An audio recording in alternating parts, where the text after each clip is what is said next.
solemnly swear or affirm that the testimony you give today will be the truth and nothing but the truth, so help you God? Yes, Your Honor. Please have some.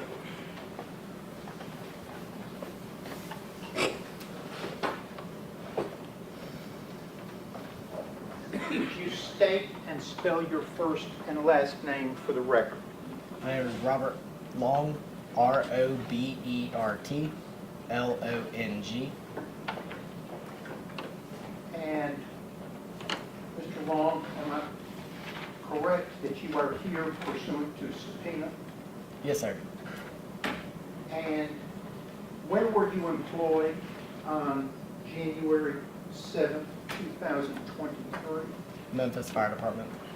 And what was your position with the fire department on that day? Firefighter EMT.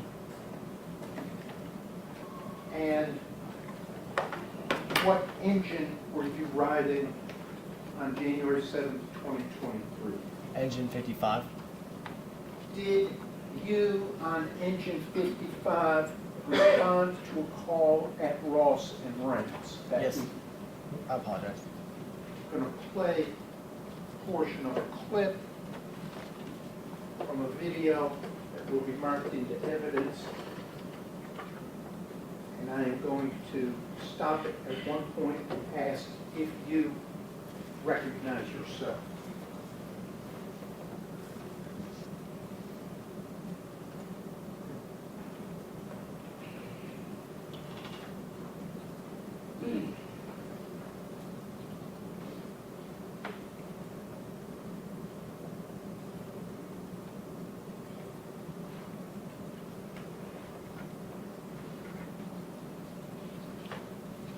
This is Preston Hemphill's body-worn cam paused at 20:37:25. Do you recognize yourself in that clip, Mr. Long? Yes, sir, I do. I have the Memphis Fire pullover on with the radio strap on. And pretty much the center of the screen. Yes, sir. And that is you responding as an EMT to a call at the intersection of Ross and Reynolds, January 7th, 2023, correct? Yes, sir. And to your left on the screen there, can you identify that person? Stopped at a bad spot. Should I try again? No, sir. That's on the far left side of the screen, halfway cut off. That's advanced EMT, Jamichael Sandridge. And he responded with you that night, correct? Yes, sir. And was the person you were called out to treat at Ross and Reynolds at that time? Yes, sir. That was we were called out for Officer Hemphill. Okay. And did you learn that there was somebody else that needed to be treated? Yes, sir. On that scene. Okay. You learned that somebody else needed to be treated while you were at that scene at Ross and Reynolds, correct? Yes, sir. Okay. And that was, the person that needed to be treated was a suspect, correct? Yes, sir. And was he at Ross and Reynolds? No, sir. Where was he?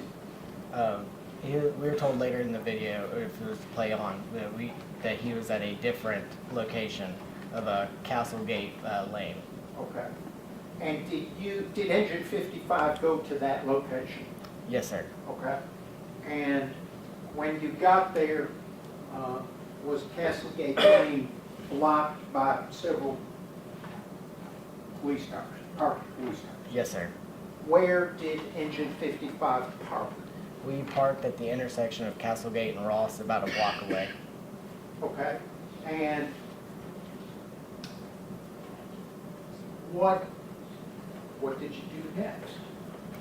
My advanced EMT informed me to grab our blue bag, and we dismounted from the engine, and we moved up to I think it was Castlegate and Bear Creek, that intersection that he was at. So we dismounted and took our equipment up there. What equipment did you take? You just mentioned a blue bag.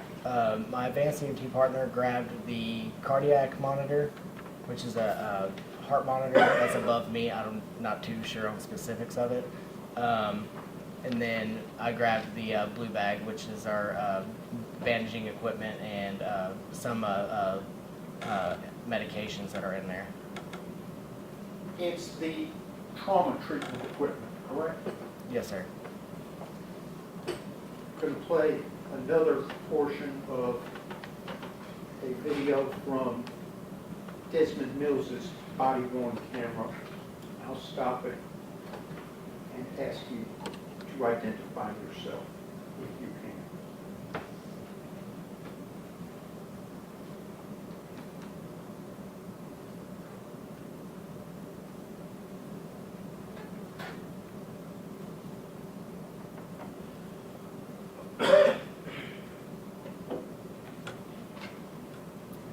Can you identify this Officer Mills's body-worn camera is stopped at 20:50:07. Can you identify yourself? Yes, sir. I'm just a little bit offset from center. I am looking down, standing next to the patrol car. Okay, and although not visible from this clip, the suspect that you're there to treat is seated up against that police car, correct? Yes, sir. Our patient was. Patient. And who is to the left of you with the yellow shoulder patch in this and cap? That is my advanced EMT partner. And his name? His name is Jamichael Sandridge. Okay. Now,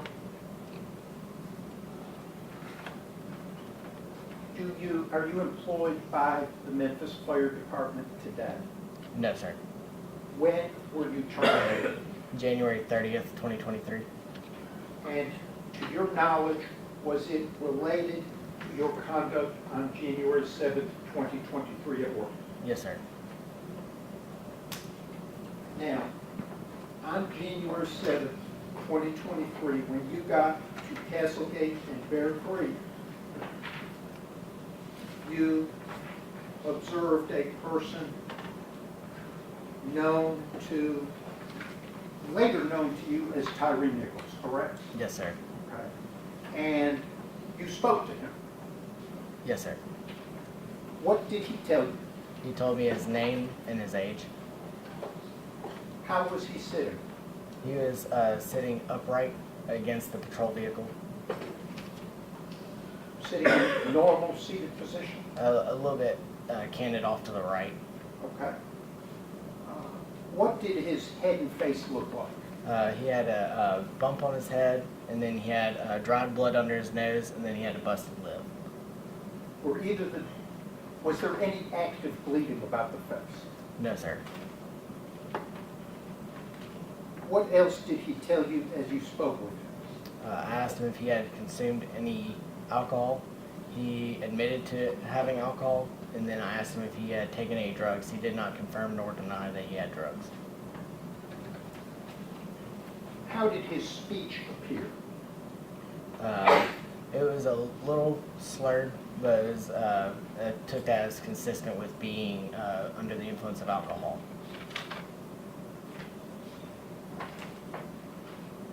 How did his breathing appear? A little rapid. He was still breathing fine. He still had an open airway, but it was a little rapid. So I'm assuming he just got done running before he was placed in that position. Was he alert? Yes, sir. I was about oriented. Yes, sir.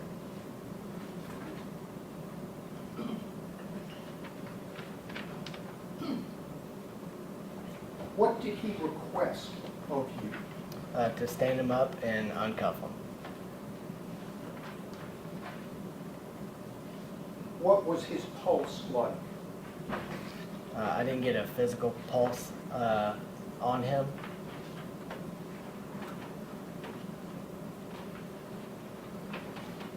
Could you tell by whether he had a good pulse or not based upon your interaction with him? Yes, sir. Just by his movements, I could tell that he had a good pulse. He was able to move all of his limbs. on his own, so that tells me that he has a good pulse.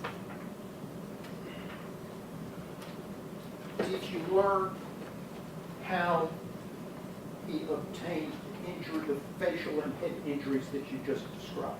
I was told that he ran, and that from the police officers, and that when they got to, I assumed that he was tackled, just consistent with the injuries that I noticed, because they had to stop him from running from him.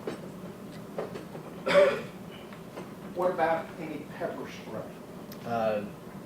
I did hear from when we were at the scene at Ross and Rains, Officer Hemphill said that there was pepper spray that was used on that scene. That's what inclined me to think that pepper spray was probably used on him. Did you smell any pepper spray there at Bear Creek and Passagate? No, sir, I didn't.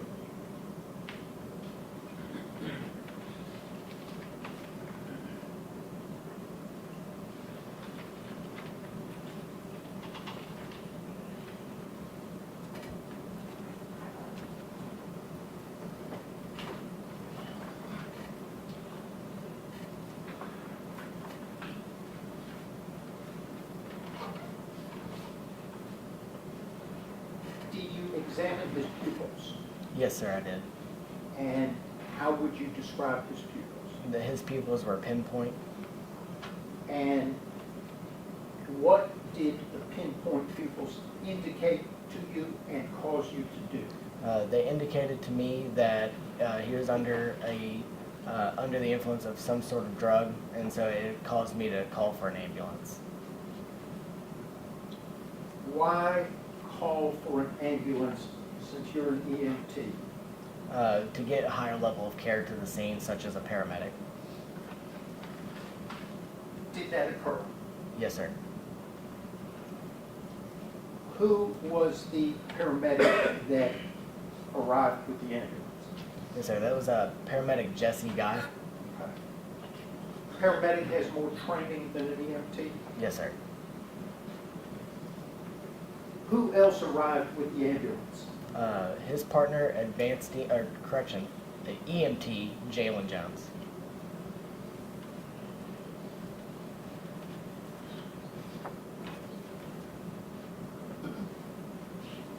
Did Mr. Nichols' condition change from alert and oriented while you were there with him? Yes, sir. How did it change? He went from alert to sorry, trying to get my words together here. He went from alert to responsive to painful stimuli.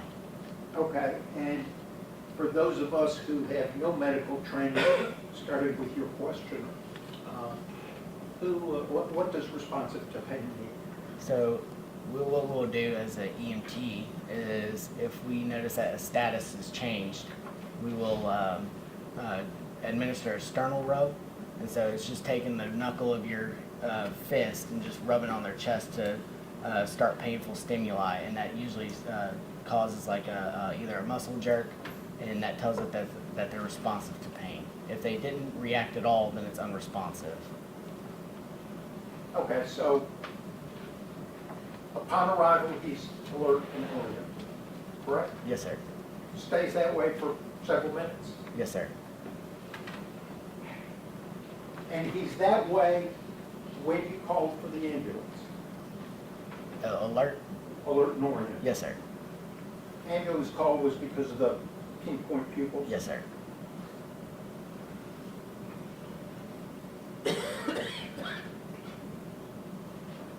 Describe the time frame between his status changing to responsive to pain and the arrival of paramedic Guy in the ambulance. I'm not exact on how long it took. I think it was maybe when I did my sternal rub, maybe around 30 seconds to 45 seconds, because they were coming up as I was doing my sternal rub. So the change in status to responsive to pain is within seconds of paramedic arrival. Is that 30 to 45 seconds is your best guess here 2 years later? Yes, sir, if I had to estimate.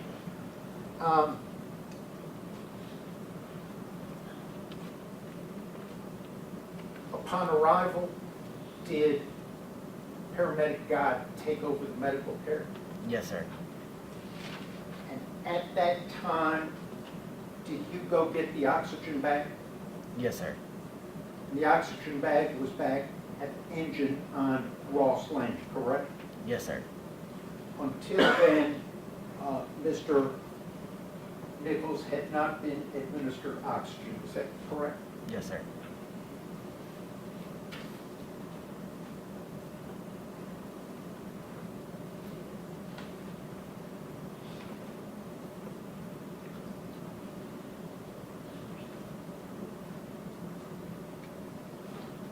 Ultimately, Mr. Nichols leaves Castlegate and Bear Creek in the ambulance, correct? Yes, sir. Who drove the ambulance? I drove the ambulance, sir. And where did you drive it? I took it to St. Francis Park off of 5959 Park Avenue under the guidance of the paramedic. St. Francis Hospital here in Memphis, Tennessee, correct? Yes, sir. Who was seated in the passenger seat during that drive? A police officer was in the passenger seat. I didn't catch a name. Do you recall if he was a big, heavy-set guy? He was a little bit on the more built side. He did have a beard and he had a beanie on. Do you recall whether he had any hair? He had facial hair, but he had a beanie on over his head. It had MPD on it. Do you know if that was Officer Mills? Not to my knowledge. I don't know the names of the officers. Who was in the back of the ambulance with Mr. Nichols? It was paramedic Jesse Guy. It was advanced EMT Jamichael Sandridge and EMT Jalen Jones. What did you learn about Mr. Nichols' condition when you arrived at St. Francis Hospital?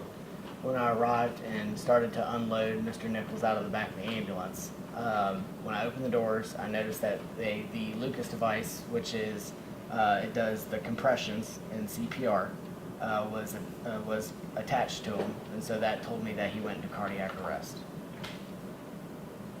Had you been aware he was in cardiac arrest prior to, well, when you left the scene at Bear Creek and Castlegate? Was, to your knowledge, was Mr. Nichols in cardiac arrest when he was put in the ambulance at Castlegate and Bear Creek? No, sir.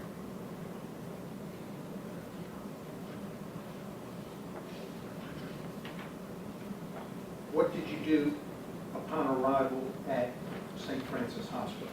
I parked the ambulance at the ambulance bay, got out and opened the back doors to start unloading Mr. Nichols. He was out of the back of the ambulance, and then wheeled him inside with my paramedic, my advanced EMT, and the EMT. I believe the officer went inside with us, but I'm not too sure. I was just focused on bringing the patient inside. And we brought him inside through the double doors and then wheeled him into one of the trauma rooms. Transferred care to the emergency room personnel? Yes, sir. I might have a moment, Your Honor. Yes, sir.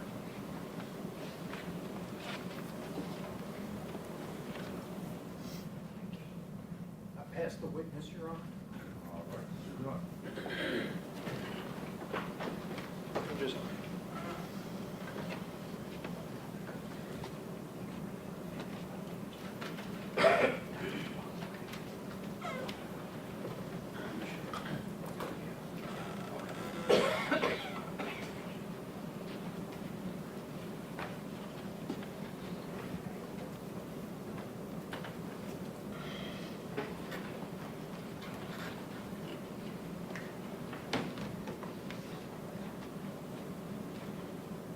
Just a moment, Sean.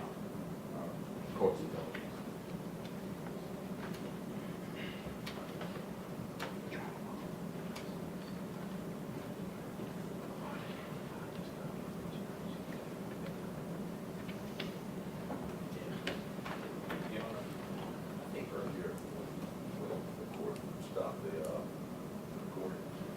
might have stopped by.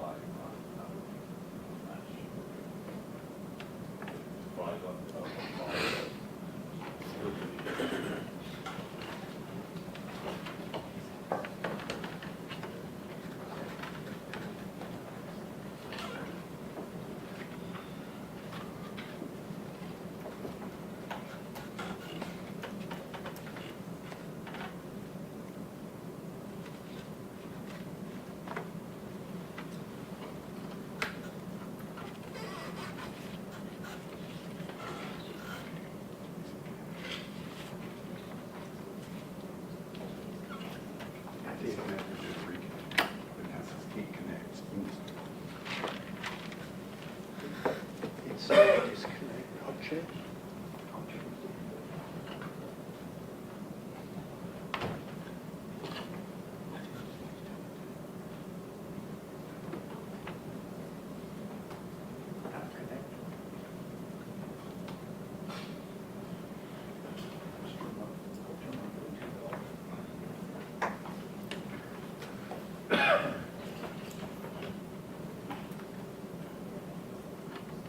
Now that Mr. Stingel is precious, disconnected his device. Okay. Mr. Long, my name is Martin Zumak. I represent Justin Smith. Justin, could you stand up a minute? Man look familiar to you? No, sir. Was there a police officer on the scene that night that carried on more than one or two or three conversations with you regarding the oxygen level of Tyre Nichols while you were supposedly there giving him treatment? Yes, not that I recall. I remember he was somebody saying something while I was looking for the ambulance crew, but as far as like multiple times, not that I recall. Do you remember a Memphis police officer saying, "Hey, do you have one of those baggy things you can put on his face"? You remember that? No, sir. I'm going to go to the Mills body camera, starting at 20:50:05. If you could, sir, do you see yourself in that image? Yes, sir, I do.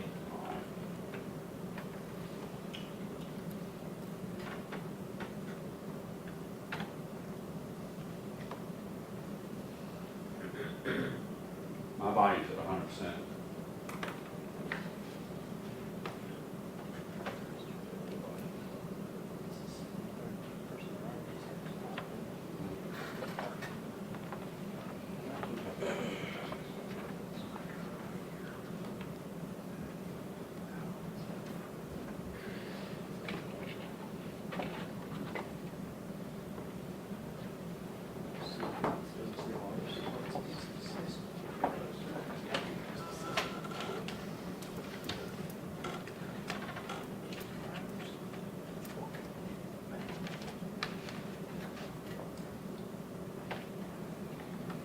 No matter where I go in the video, there's no audio.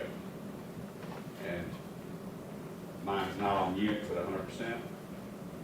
I don't know what else I can do, Judge. Well, I'd like to play it off mine. I mean, we should be able to play it off this laptop if I'm connected, right, Judge? You should. And Your Honor, since this morning, we got 3 different computers that have not had the ability to make sound. There's something going on that might, maybe that it needs to be somebody that do something with the system in the courtroom itself. It's not a system in the courtroom. Your computer is casting. Now, whether you Disconnect mine. can make it correctly, I'm gonna disconnect that mine. I don't know.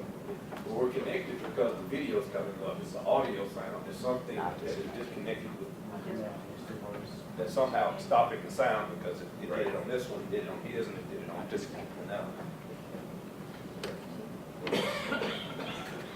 What I'm saying though is, you may need to switch your audio feed on your laptop. And then be able to switch the speakers on the TV. I understand that, Sean. This is, I think, the 3rd time I've operated the video and I had audio. We have an expert that is just graced us with her presence.